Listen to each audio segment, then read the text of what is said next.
মেয়েদের জন্য কিছু দরকারি কথা। ১. যখন তুমি তোমার পোশাক বদলাবে অবশ্যই বিসমিল্লাহ বলবে।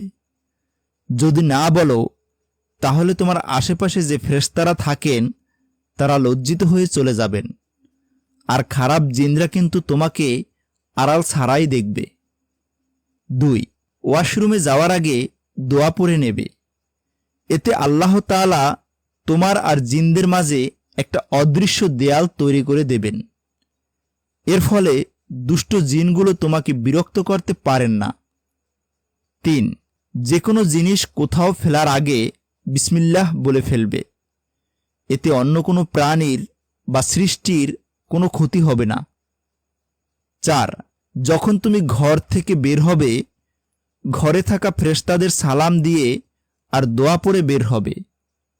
মনে রেখো, এই ফেরেশতারাই কিন্তু তোমার অনুপস্থিতিতে তোমার ঘর পাহারা দেন, আর যখন ঘরে ফিরবে তাদের আবার সালাম দেবে।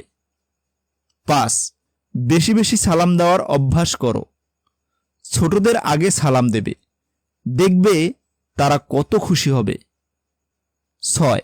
তুমি যদি বিবাহিত হও তাহলে তোমার বাচ্চাদের ছোটবেলা থেকেই মসজিদে পাঠানোর অভ্যাস করো। আর খেয়াল রাখো, বাচ্চাদের কখনো দাঁড়িয়ে পানি পান করতে দেবে না। ছোটবেলা থেকে অভ্যাস করলে তারা ভালো কিছু শিখবে।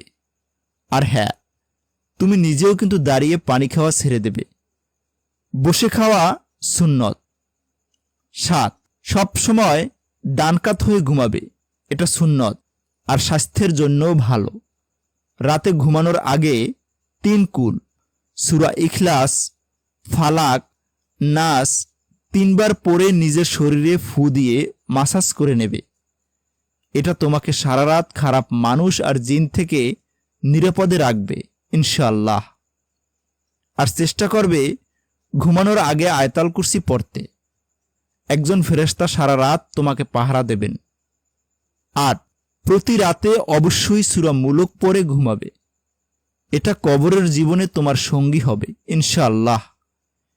এটা তোমাকে কবরের শাস্তি থেকে বাঁচাবে। ৯. সূরা বাকারার শেষ ২টো আয়াত সবসময় পড়বে।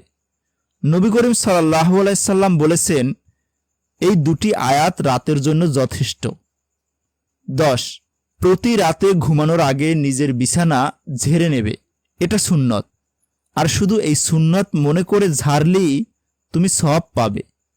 একইভাবে কাপড় পরার আগেও একটু ঝেড়ে নেবে, এটা সুন্নত।